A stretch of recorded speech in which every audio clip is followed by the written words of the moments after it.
Welcome to another session of Wireless Communication Networks, Unit 4, Equalization and Diversity.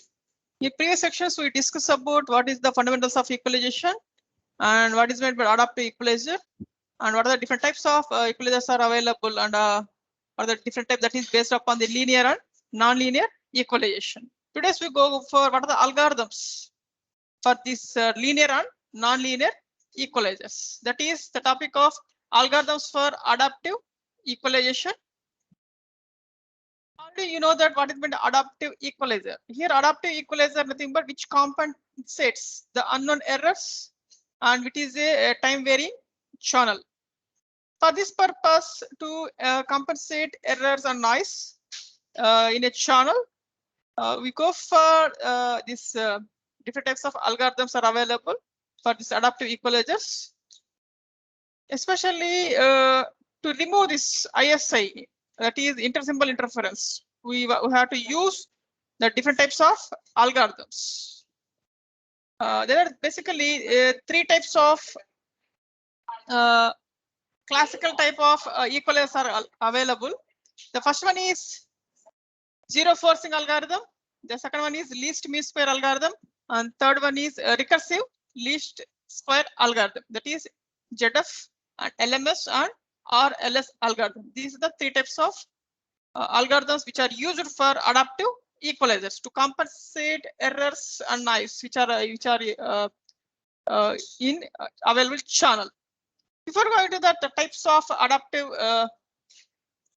equalization algorithms, how to calculate the performance for various factors for these algorithms. The first one is rate of convergence. The second one is misadjustment. The third one is computational complexity. The fourth one is numerical properties. Here, what is meant by rate of convergence? Here, the rate of convergence is defined as the number of iterations required for the algorithms in the response to stationary inputs to converge close enough to optimum solution.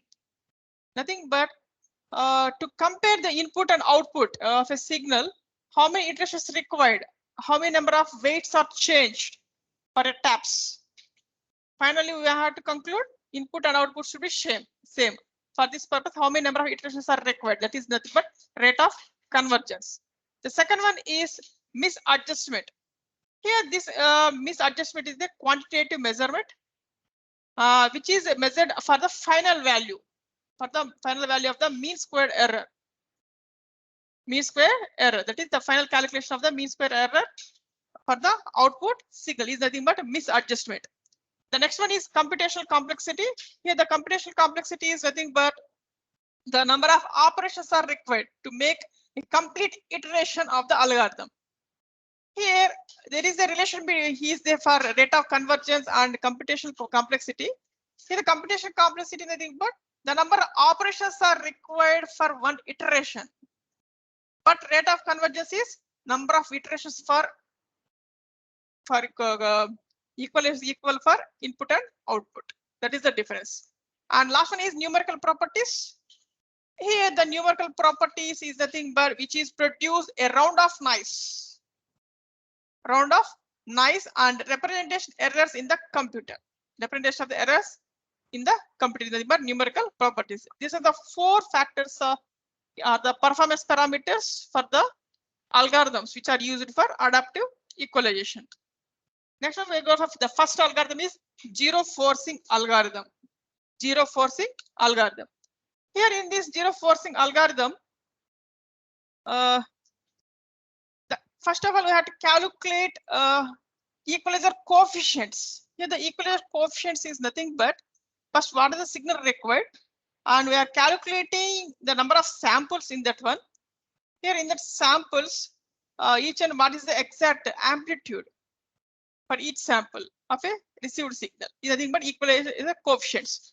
For this, once we have to find out these equalizer coefficients from the received signal, right? Similarly, we have to check what is the input signal coefficients. Must we have to match it together. The input coefficients minus output coefficients, which should be equal to 0. That is the concept here. Here for this, we have to check the spacing between sample points.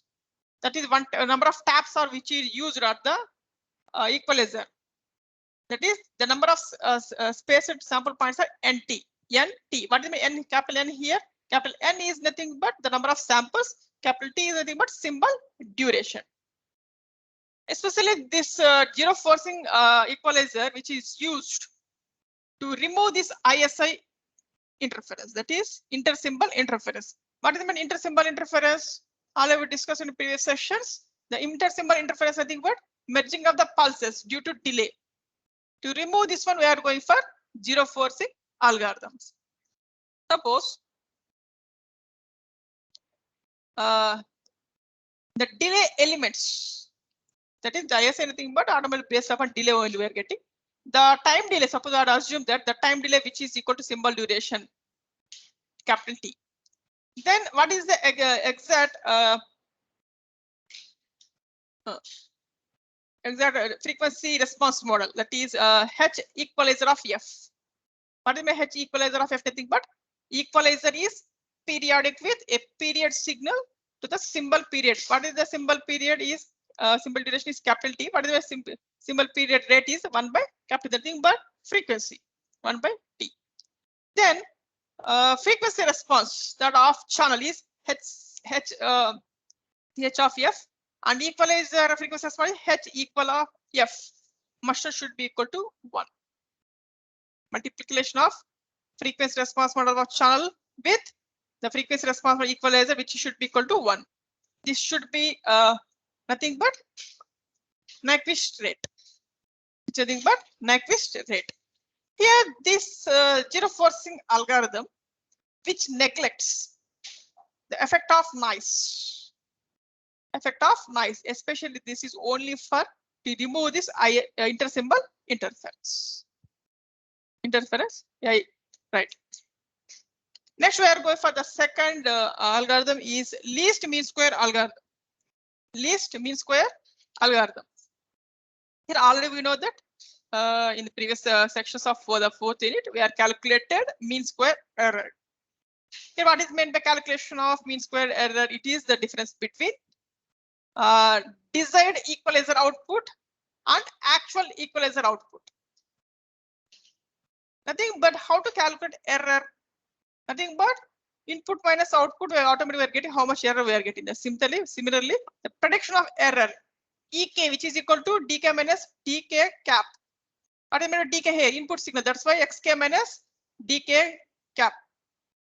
Right.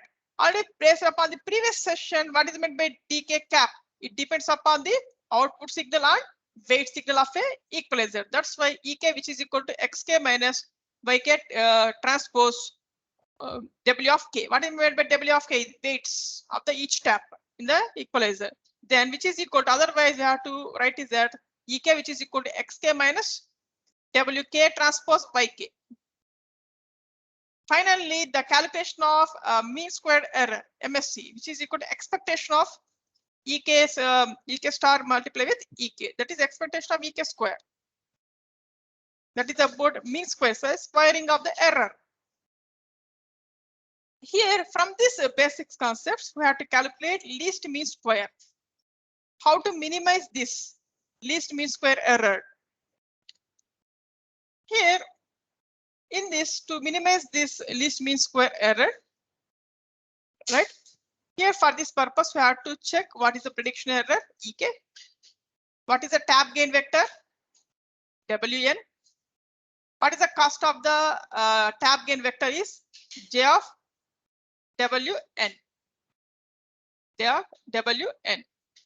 To minimize this mean square error, that is dou by W of N, J of W of N, which is equal to minus 2Pn plus 2RNN WN, which should equal to 0 to minimize. Final, we have to use the final V equal to 0. Right, what do we mean RNN here? RNN is nothing but convergence. Convergence with between input and output. Here, what is meant by Pn? Pn, which is equal to RNN omega n cap.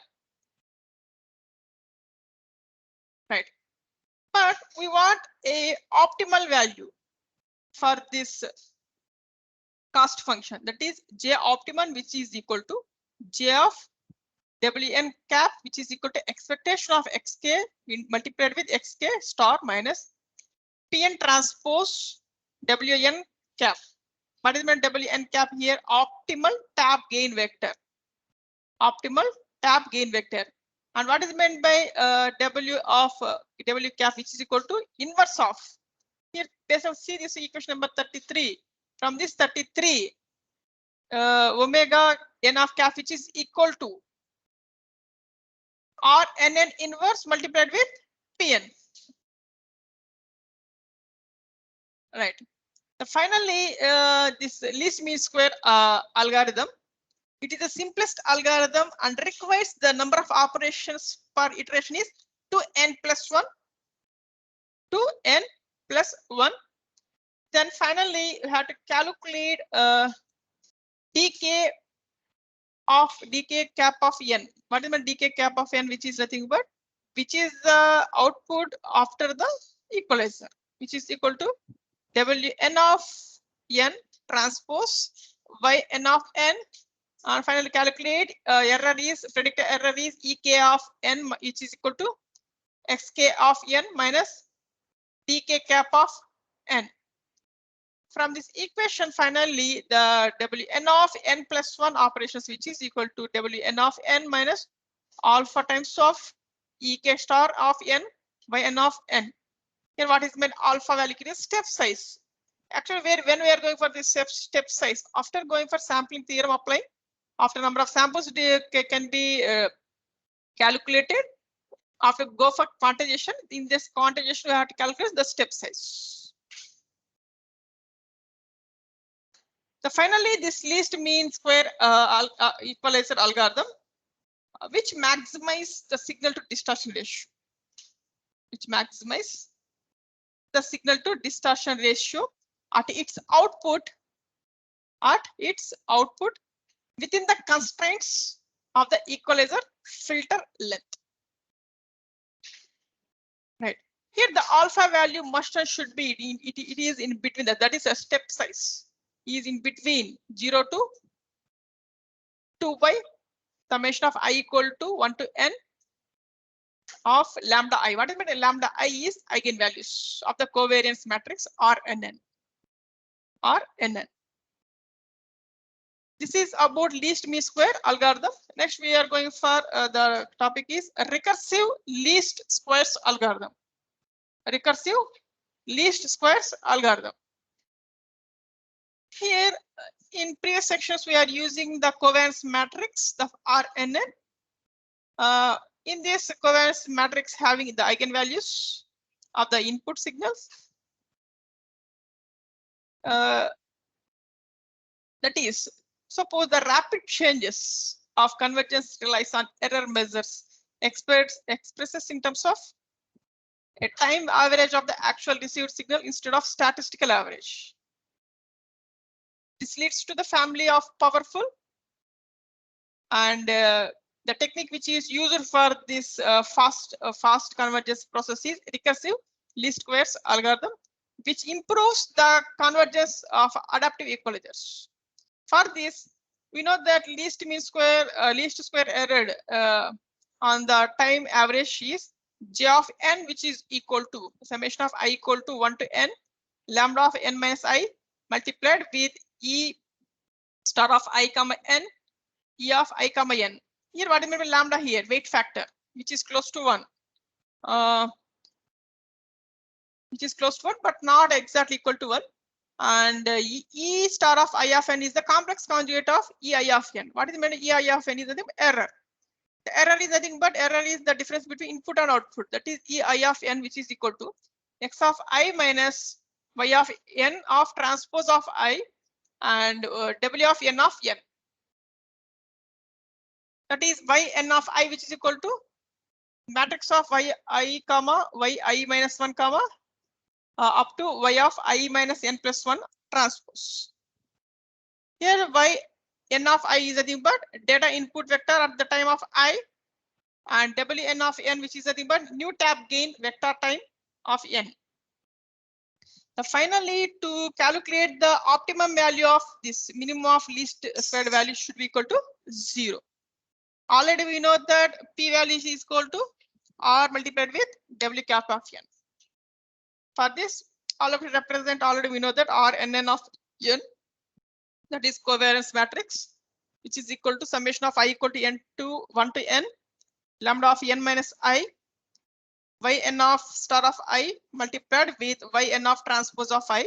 Similarly, Pn of n, which is equal to summation of I equal to n to lambda n minus I x star of I yn of I. That is p value, which is nothing but multiplied with input and output signal. Finally, we have to calculate rnn value. The rnn value, which is equal to lambda of rnn n minus 1, that is previous value, plus yn of n, yn of transpose of n. Here we have to calculate inverse of the covariance matrix, that is rnn of n inverse, which is equal to, automatically we are getting 1 by lambda of the previous equation.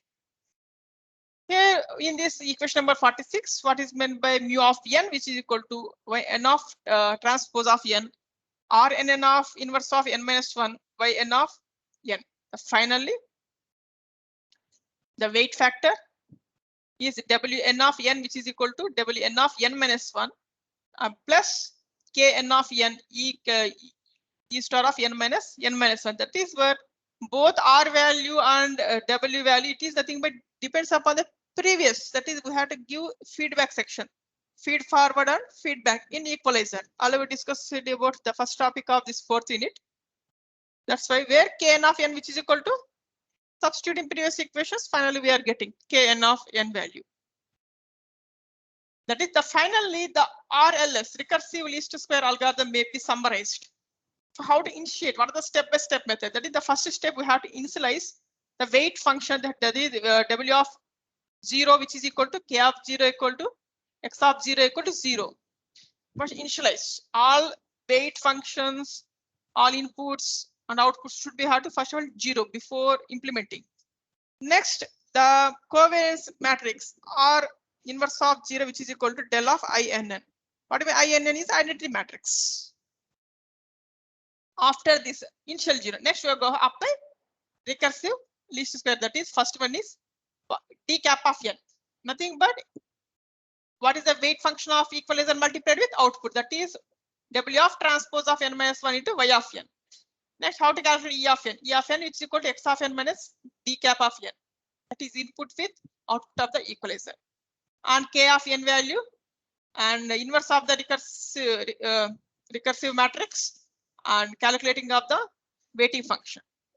This is a procedure to calculate to remove this noise and errors by using this recursive least square algorithms. Here from this, all these 3 algorithms, that is the first one is zero forcing algorithm, the second one is least mean square algorithm, the third one is recursive least mean square algorithm. Third go for summarizing the all algorithms.